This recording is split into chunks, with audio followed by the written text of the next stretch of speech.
بسم اللہ الرحمن الرحیم. اللہ تعالیٰ سے دعا ہے کہ سمجھانے. Recording in progress. لے کر آؤ گی چاہے دوں پیسے یہ لے. امید ہے آپ سب لوگ خیریت سے ہیں اور آپ کو میری آواز صحیح آ رہی ہے.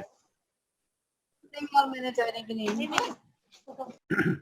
آج ہم پھر جو ہے چونکہ چیپٹر 5 کے حوالے سے ہم ریڈنگ کرتے ہیں تو یہ انڈیویجول آڈٹ پلاننگ کے حوالے سے جو ہم باتیں کر رہے تھے ہم نے کچھ چیزوں کو پچھلے لیکچرز میں سمجھنے کی کوشش کی.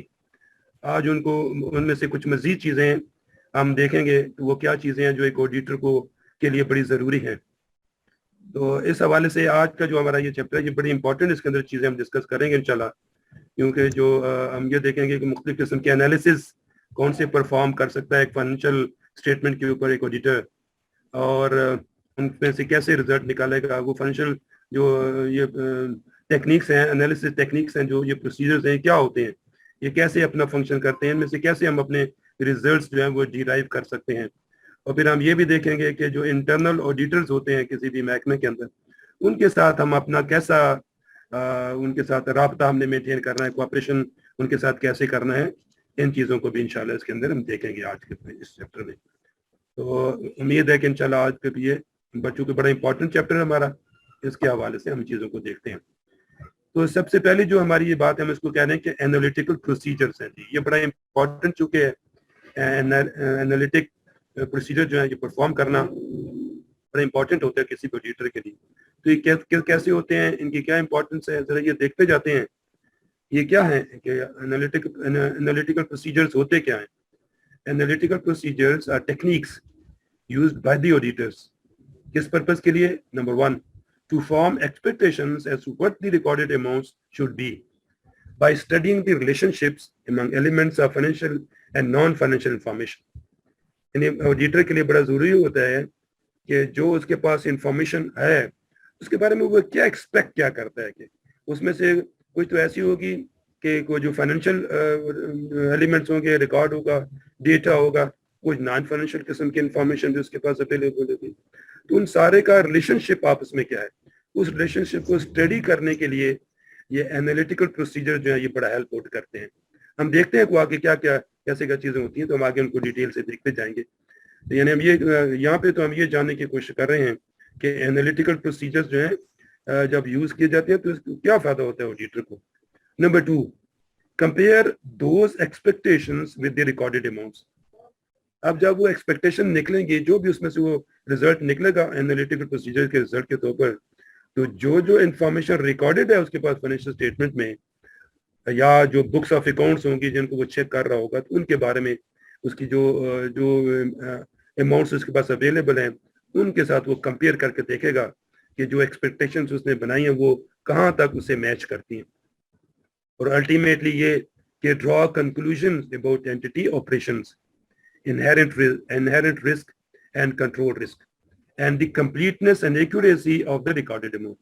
یعنی الٹیمیٹلی پھر جو ہم نے انالیسس کیے ہیں اس سے ہمارے سامنے جو چیزیں آئیں گی اس میں سے ہم اپنے کنکلوژن جو ہے وہ ڈرا کرنے کی پوزیشنز میں ہوں گے، جس میں ہم انہیرنٹ رسک کو بھی دیکھ سکیں گے، کنٹرول رسک بھی دیکھ سکیں گے، اور اس فائنینشیل اسٹیٹمنٹ کے میں جو ریکارڈڈ اماؤنٹس ہیں ان کی کمپلیٹنس اور ایکوریسی کے حوالے سے بھی ہم کسی حد تک مطمئن ہوں گے. تو وہ ہمیں بہتر محسوس ہوگا کہ ہم نے جو انالیسس پرفارم کیے ہیں وہ ہمارے لیے گائیڈ لائن بن جائیں گے. اب اگلی بات کہ یہ جو analytical procedures are an efficient and effective way to obtain audit assurance. As a result, they should be performed on every audit. یعنی یہ جب بھی کرنا ہے کسی بھی محکمے کا جب آڈٹ کر رہے ہیں تو اس کا جب آپ فائنینشیل اسٹیٹمنٹ پڑھیں گے یا اس کی ایکسپینڈیچر کی جو ریکنسلیشن اسٹیٹمنٹ ہے وہ پڑھیں گے، یا اس کی اگر رسیٹ ہے وہاں پہ ریونیو کا آڈٹ کر رہے ہیں تو ریونیو کی جو ریکنسلیشن اس نے کی ہے اس کے لیے سب کے لیے الگ الگ سے آپ اس کا ہر انٹیٹی کے لیے الگ سے انالیٹیکل پروسیجر جو ہے وہ پرفارم کیے جائیں گے. اور analytical procedures may be used in all phases of the audit to achieve various objectives. یعنی کسی بھی وقت یعنی پلاننگ میں بھی کر سکتے ہیں، ایگزیکیوشن میں بھی کر سکتے ہیں، رپورٹنگ میں بھی آپ یہ جو پروسیجرز ہیں ان کو وہ ہر کسی بھی آڈٹ کے فیز میں ان کو یوز کیا جا سکتا ہے تاکہ جو آپ وہاں سے رزلٹ اچیو کرنا چاہتے ہیں اپنی آڈٹ ایکٹیویٹی کے حوالے سے وہ آپ کے سامنے آ جائیں زیادہ کلیئرٹی کے ساتھ. مثلا یہ 3 فیزز ہیں، پلاننگ فیز ہے یا فیلڈ ورک فیز ہے جس کو ہم ایگزیکیوشن بھی کہتے ہیں, اور ایویلویشن فیز ہے جس میں ہم انالیسس پرفارم کر رہے ہوتے ہیں الٹیمیٹلی اس فائنینشیل جو بھی ایویڈنس ہمارے سامنے آیا ہوتا ہے اس کو جب ہم دیکھ رہے ہوتے ہیں. تو پلاننگ فیز میں کیا چیزیں ہو سکتی ہیں جب یہ کریں؟ Planning phase to obtain knowledge of the entity's business operations, یعنی وہ جو اینٹی ہے جس کا ہم آڈٹ کرنے جا رہے ہیں یا کریں گے, وہ اس میں کیا کیا کام ہوتا ہے, کس قسم کے وہاں پہ بزنس ایکسیکیوٹ ہوتا ہے, وہ اس کا ہمیں پتہ چل جاتا ہے. ایک تو وہاں سے انالیٹیکل پروسیجرز پرفارم کرنے سے. دوسرا, to identify unusual items and explore areas of potential high inherent risk and to obtain some degree of audit assurance. یعنی اس کا یہ ہوتا ہے کہ جب آپ فائنینشیل اسٹیٹمنٹ کے بارے میں مختلف ایریاز کو, مختلف کمپوننٹس کو آپ جب ڈیٹیل سے دیکھتے ہیں, ان کے انالیسس پرفارم کرتے ہیں, تو آپ کو کچھ ایسے ایریاز بھی نظر آئیں گے جس کو ہم پوٹینشیل ہائی رسک یا انہیرنٹ رسک ایریاز بھی کہہ سکتے ہیں. تو وہ چونکہ آپ پلاننگ کے فیز میں بیٹھے ہوئے ہیں, اپنے آفس میں بیٹھ کے چیزیں دیکھ رہے ہیں, تو وہاں پہ آپ اپنے پاس نوٹ کر لیں گے اپنی پلاننگ فائل میں کہ یہ چیزیں وہاں پہ ہم نے جا کے دیکھنی ہوں گی. تو اس سے یہ ہوگا کہ آپ ایک بہتر جو ایشورنس ہے وہ آپ اچیو کرنے کے لیے تیار ہوں گے اپنے, یعنی آپ نے جو محنت کی ہے پلاننگ فیز میں اس میں آپ زیادہ بہتر طریقے سے ریڈی ہوں گے سارے. اسی طرح اگر جب فیلڈ میں بیٹھے ہوئے ہیں تو وہاں بھی آپ انالیسس پرفارم کریں گے, وہ کرنے ہوتے ہیں. ایسا نہیں ہے کہ آپ صرف پلاننگ فیز بھی سارے جو انالیسس ہیں پرفارم کرنے ہوتے ہیں. فیلڈ ورک میں جب آپ بیٹھے ہوں گے, یعنی آپ ایگزیکیوشن کر رہے ہوں گے آڈٹ کی, تو اس وقت بھی مختلف قسم کی انفارمیشن آپ کے سامنے آئے گی, تو اس انفارمیشن کا بھی انالیسس پرفارم کرنا ہوتا ہے. تو وہ اس کا بھی مطلب یہ ہوا کہ وہاں بھی ہم کوئی نہ کوئی ایشورنس جو ہے وہ اچیو کرنا چاہتے ہیں. تو لہٰذا فیلڈ ورک کے دوران بھی جب ہم یہ انالیٹیکل پروسیجر پرفارم کریں گے تو اس کا مقصد بھی یہ ہوگا to obtain some degree of audit assurance. Ultimately تو ہم آڈٹ ایشورنس کے لیے سارا کام کر رہے ہیں نا, اور تو ہم اپنی ایشورنس جو ہے اس کے اوپر دیکھنا چاہتے ہیں کہ فائنینشیل اسٹیٹمنٹ کس حد تک جو ہے ریلائبل ہے.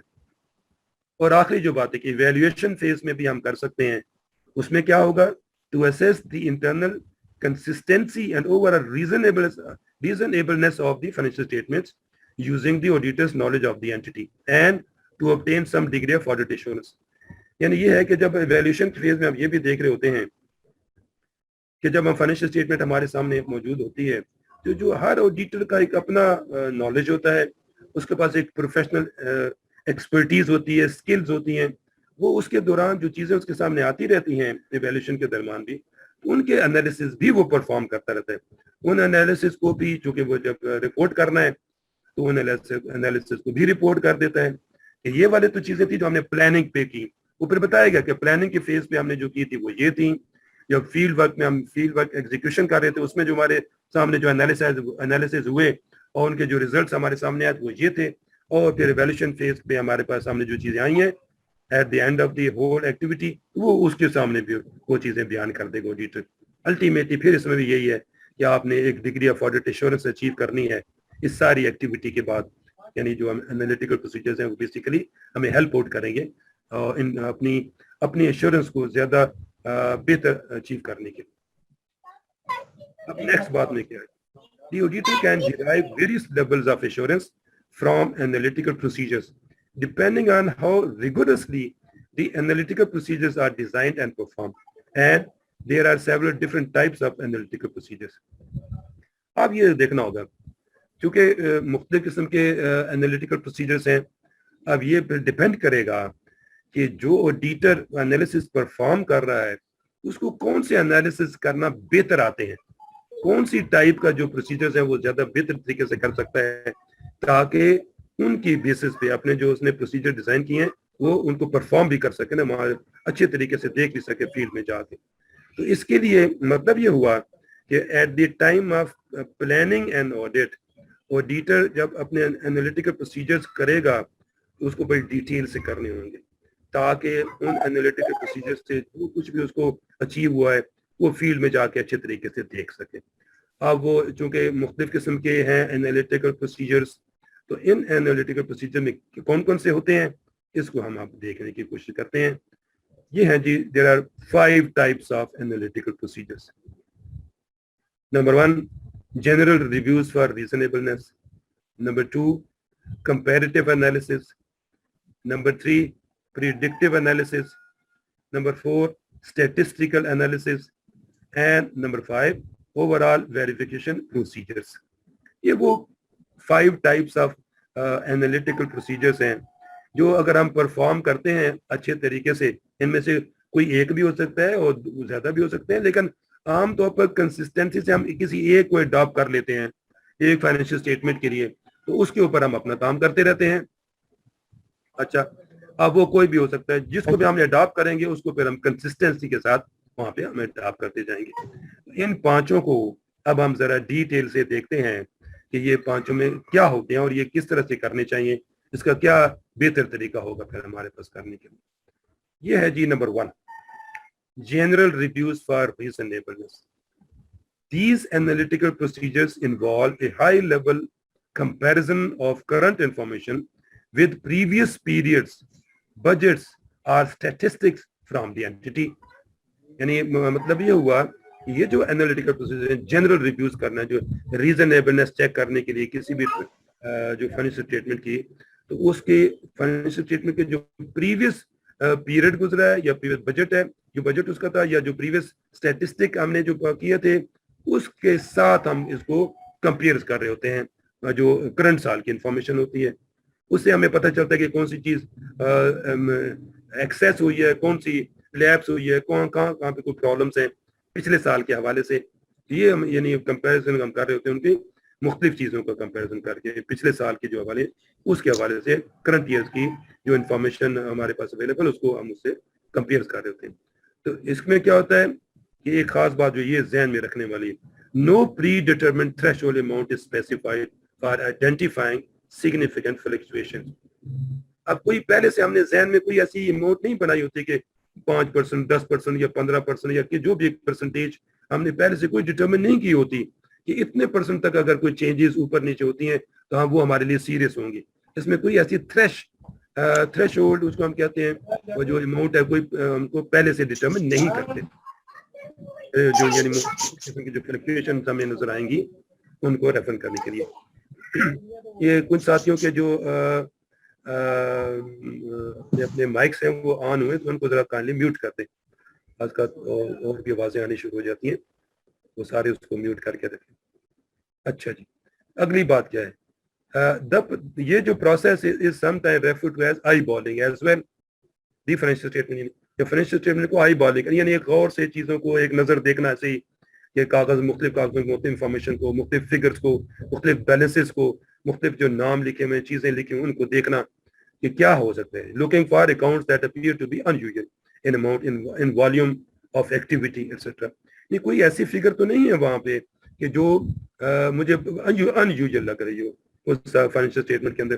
اگر وہ انیوزل مجھے محسوس ہوتی ہے پچھلے سال کے مقابلے میں تو میں اس کو ذرا پھر اپنے پاس نوٹ کر کے لکھوں گا کہ یہ والی فگر جو ہے اس کا میں زیادہ ڈیٹیل سے جا کے آڈٹ کروں گا، یہ والی ایریاز مجھے کچھ عجیب لگ رہے ہیں.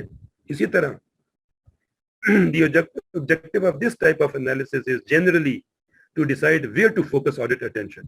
ہے تو ہر آڈٹ کا یہ، لیکن اس میں چونکہ ہم مختلف قسم کی ان یوزل اماؤنٹس کو دیکھ رہے ہیں، ان یوزل اماؤنٹس کے لیے ایک فوکس ہو جائے گا. اگر وہ ڈفرینٹ چیز آ رہی ہے بڑی پچھلے سال کے مقابلے میں تو اس میں ہم زیادہ فوکس کر لیں گے. یہ نہیں کہ اسی کو صرف آڈٹ کریں گے، آڈٹ تو اور بھی کریں گے، لیکن اس پرٹیکولر چیز پہ جو ہمارے سامنے آئی ہے یہ پچھلے سال کے مقابلے میں بہت زیادہ فگر آ رہی ہے، بہت زیادہ یہاں پہ ایکسپینڈیچر بک ہوا ہے، تو پھر ہم اس کو ذرا ڈیٹیل سے دیکھیں گے اور اس پہ زیادہ آڈٹ اپنی اٹینشن فوکس کریں گے، تاکہ اس میں سے اگر کوئی ایسی چیز ہے کہ جہاں پہ ایرر ہو سکتی ہے اس ایرر کو تاکہ ہم فائنڈ آؤٹ کر کے آگے بتا سکیں کہ اس میں کیا پرابلم. یہ تھا جنرل ریویوز فار ریزنیبلنس کے بعد. دوسری جو بات وہ کمپیریٹیو انالیسس. کمپیریٹیو انالیسس کیا ہوتے ہیں؟ This involves comparing the current year's reported amounts or ratios with those of the prior years. اس میں ہم کرنٹ سال کی جو اماؤنٹس ہیں وہ اس میں عام طور پر ریشیوز کو بھی ہم مد نظر رکھ لیتے ہیں. پچھلی والی جو ہم ریزنیبلنس میں ہم جب دیکھ رہے تھے تو اس میں ہم ریشیوز کو نہیں دیکھ رہے تھے، ہم اس میں اماؤنٹس کو، بجٹس کو اور مختلف ٹرانزیکشن کو اس حوالے سے دیکھ رہے تھے. یہاں پہ ہم جو اس کمپیریٹیو انالیسس کے تحت جو جس سال کا ہم آڈٹ کر رہے ہیں اس میں جو اماؤنٹس رپورٹ ہوئی ہیں ان میں جو ریشیوز بنتی ہیں مختلف قسم کی، اس کو ہم پچھلے سال کی ریشیوز کے ساتھ اور اماؤنٹس کے ساتھ اس کو ہم کمپیئر کر کے دیکھ لیتے ہیں. تو یہ comparative analysis assumes that the prior year's amount is a sufficiently accurate estimate of the current year's amount and therefore can be used to identify any significant fluctuations from the current year's recorded amount.